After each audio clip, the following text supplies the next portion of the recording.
comment. Let me know if you have a question. How's everybody? Good. Well, after viewing the film, I still think it was a great win for our team. Team really pulled together in the game, helped each other, competed well in the game, came back in the game.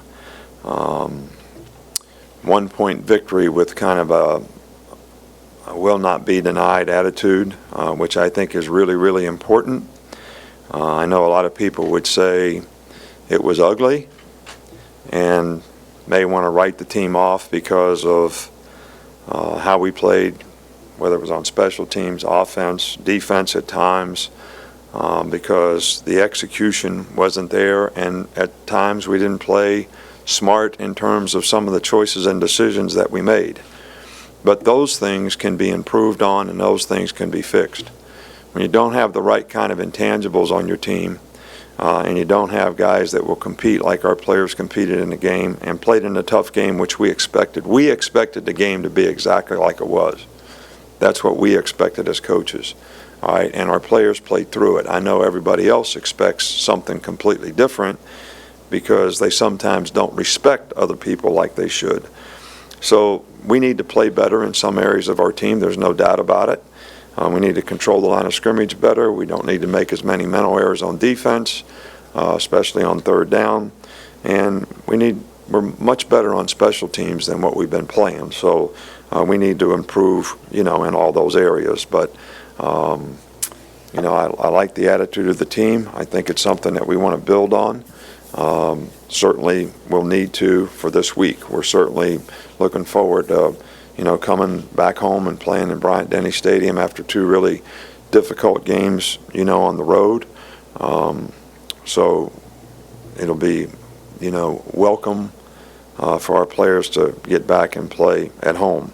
The players of the week, Justin Fowler did a really good job in the game. TJ did a good job in the game. Ryan Anderson, Landon Collins, Trey DePriest all had lots of production, defensively. Jonathan Allen blocked a field goal. Reggie Ragland, J.K. Scott, on special teams. So injury updates, we don't really have anybody that is a new injury. We have a couple guys that'll be limited today, probably Petway and maybe Coop. They'll be just a little bit limited. But hopefully these guys will respond and be just fine. Texas A&M obviously is. We've had a couple, great games with them since they joined the SEC, and this is, one of the most prolific offensive teams in the country in terms of their scoring output, yards per game, passing. Quarterback's one of the national leaders in passing offense. Defensively, I think they're very, very athletic, create a lot of negative plays, and they've sacked the quarterback and sort of, lots of negative plays created by their athleticism, and they have a lot of starters back and a lot of experience. Very good, very sound, solid team on special teams. So this team is a real challenge. Their offense is one of the best passing offenses in the country. Certainly coached very well in the passing game. They still can run the football, but they make a lot of big plays in the passing game, and we're going to certainly have to be at our best to do a good job of trying to get them stopped, and we're also going to have to control the ball on offense so they don't have it all the time. So those things are really critical in a game like this. Saw a lot of Eddie Jackson at cornerback last Saturday. How's he feeling? How did he do? How did he play? Eddie played well in the game. He and Tony Brown kind of compete for that position, and they'll continue to compete for that position. They both played. Tony played a couple games. Eddie's played a couple games now. I think Eddie's healthier, and and they'll continue to compete, and we'll decide based on who we think can do the best job for Alabama on Saturday as to who we play. And one more, if I could. Texas A&M has been effective in course, a lot of offense have been effective in that back shoulder throw. What are the challenges, or how do you teach defending that particular pattern? Well, I think, that without getting too technical, if a corner's playing bump and run and he does a good job on the receiver, he keeps the receiver cut off. If you know what I mean by cut off, it means he keeps his shoulder in front of that guy's shoulder because he doesn't have any help outside and deep, so you can't let the guy get on top of you because then, you're beat. All right, and a good throw is probably going to beat you. All right, so when people play really good technique and keep people cut off, the thing that they've done for, really several years now is throw the ball to the guy's back shoulder because the player has the guy cut off. Well, the defensive guy has to read the guy running the route, and when his back shoulder turns back for the ball, you actually have to come back and play that like it's a hook. The guy's running a hook route, all right, because the ball's getting thrown, so you have to turn into the guy to play him. If you turn the other way, the guy will stop and catch the ball, and you won't even be in position to tackle him. So it is very, very difficult. I think the decision you have to make is everything has an issue. All right, so you can play off and play soft, and then they catch the ball in front of you all day, and sometimes you don't even tackle them and get them on the ground, or you get up there and cover them and you deal with that pattern. All right, so, we've kind of like challenging guys and not letting them just run off the ball and run down the field. And that comes from 42 years of going to one-on-one as a defensive back coach. When a guy plays off in one-on-one, no pass rush, no nothing, just me and you, I'm covering you, you're covering me, however you want to do it. Guy catches the ball every time.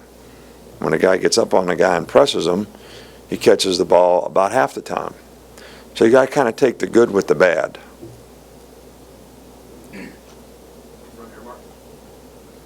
I wanted to ask about Reggie Ragland. Just how much more confidence has he grown since that first game? Seems like he was all over the field on Saturday. Well, Reggie did a good job in the game.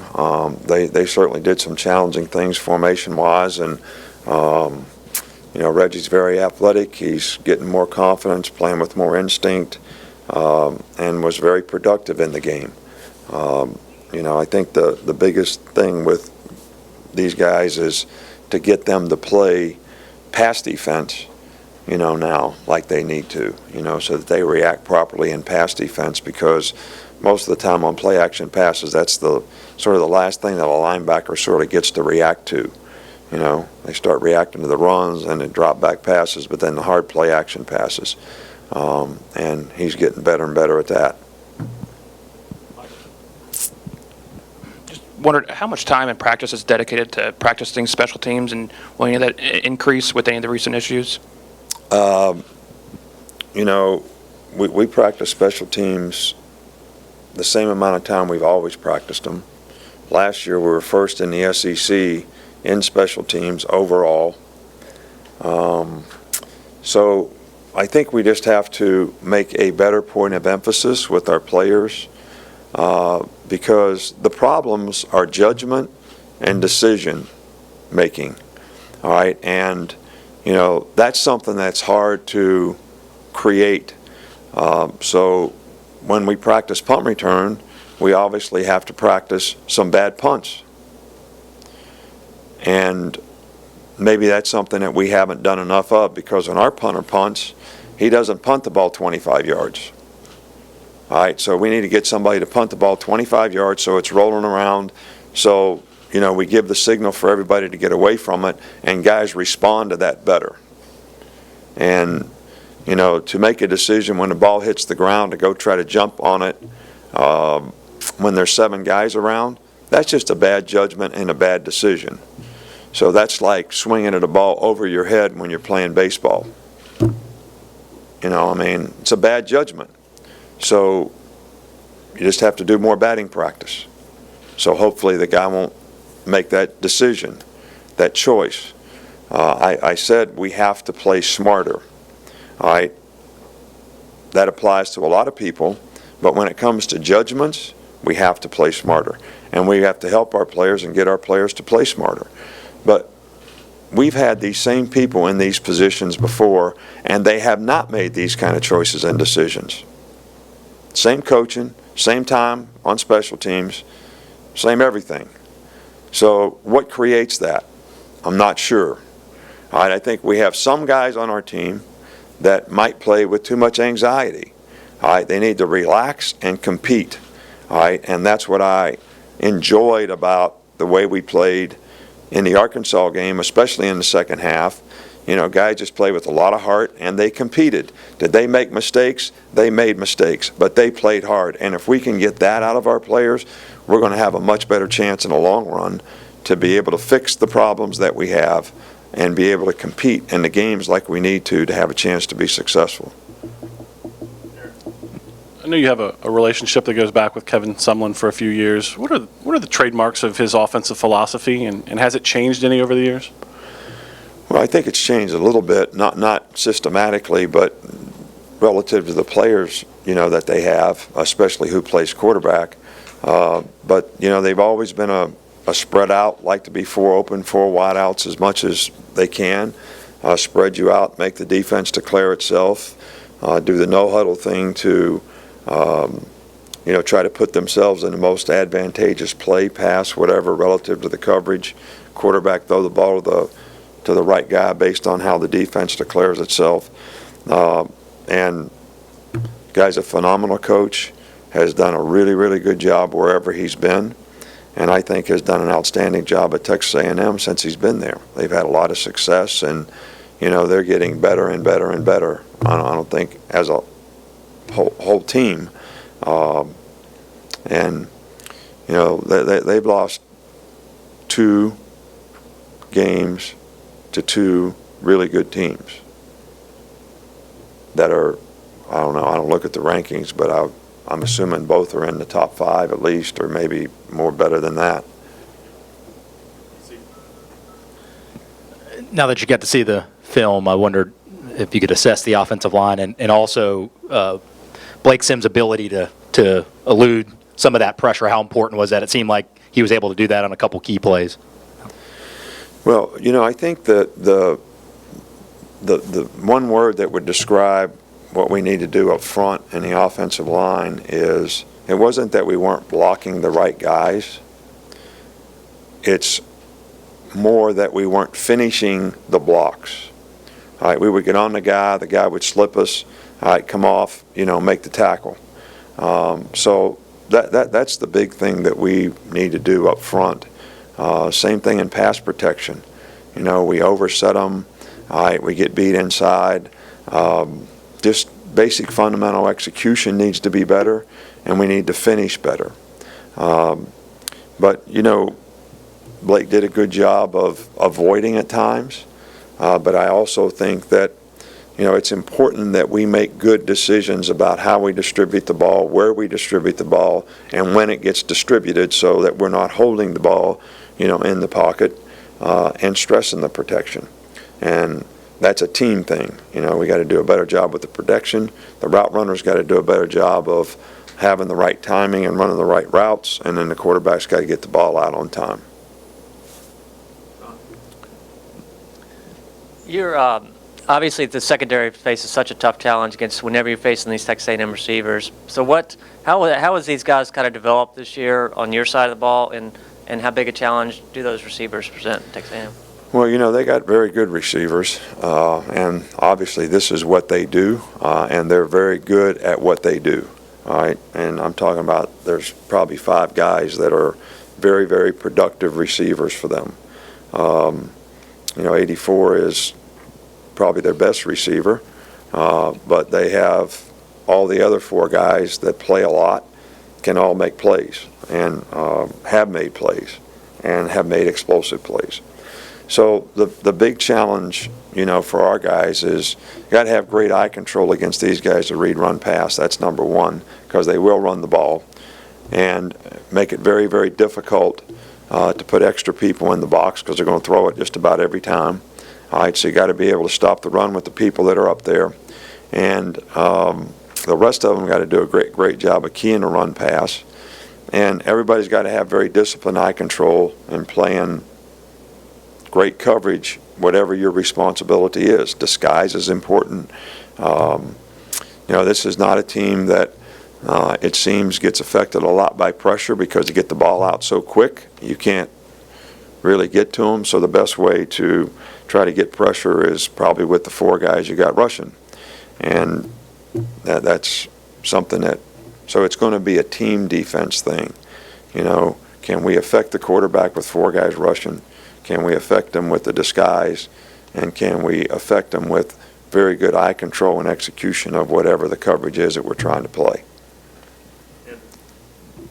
I just wonder over the past 2 games how you've seen opposing defenses adjust to Amari Cooper, if they're doing anything differently, and what kind of challenges that poses for Blake when he's looking for him. Right. Well, I think, people, in the first 3 or 4 games of the year, we really had a lot of easy, fast, quick throws, all right, that some of them turned into very big plays. And, people now take those things away, regardless of, who's there. So they're basically challenge you to run the ball, which we have to do better. But we also have to be able to throw the ball more effectively in other ways, all right, and utilize as many people as we need to, because we have confidence in all of our receivers and our tight ends and our backs, that they can be effective in the passing game. But I just think it's more important for us to go back to the basics of what we need to do to execute and make better judgments and choices and decisions of how we distribute the ball, and I think we'll be just fine. Nick, how much more frustrating are the mistakes and the mental errors when you see seniors make them?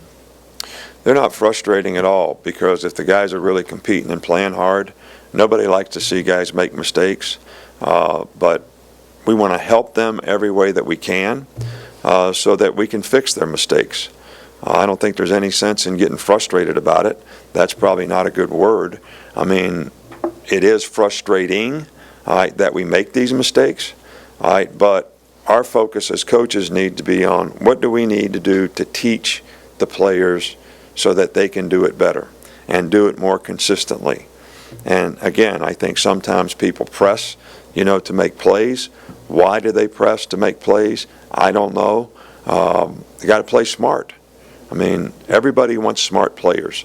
Everybody wants strong competitors. Strong competitors can focus on what they need to do to be the best that they can be as a player, and part of that is always being smart and making good choices and decisions.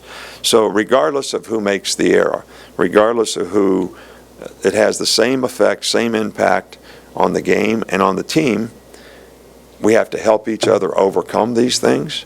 I was really pleased about, Blake didn't do the quarterback sneak right, all right, but I really saw our players sort of help him and support him, all right, because he made a mistake, and that was good. I think we need that on our team. Some of that has been missing on our team. And when Landon Collins intercepts the ball at the end of the game, I hadn't seen that much emotion out of our team for a long time. Everybody's got such a high expectation for what our team should be. I was just happy to see our players be happy about playing a game and winning. And it really sort of, if you want to know the truth about it, pisses me off when I talk to people that have this expectation, like they're disappointed that we only won the game 14-13 and in the way we played. Really, that's frustrating. You want to talk about something that's frustrating? That's frustrating to me. For our players who play with a lot of heart in the game.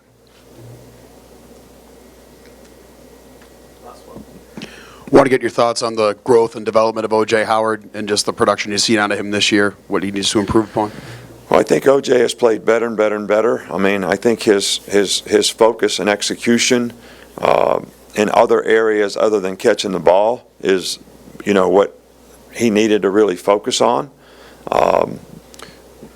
You got to be able to trust and depend on a player that he's going to be able to do more than just run out for a pass and catch the ball. And that's the thing that I think he's improved on the most. You know, he had a critical drop, you know, in a game on third down. That's not something that I know he's happy about, but I think his production has improved, and I think it's going to be important for us that he continues to improve so he can be a productive player for us in the future.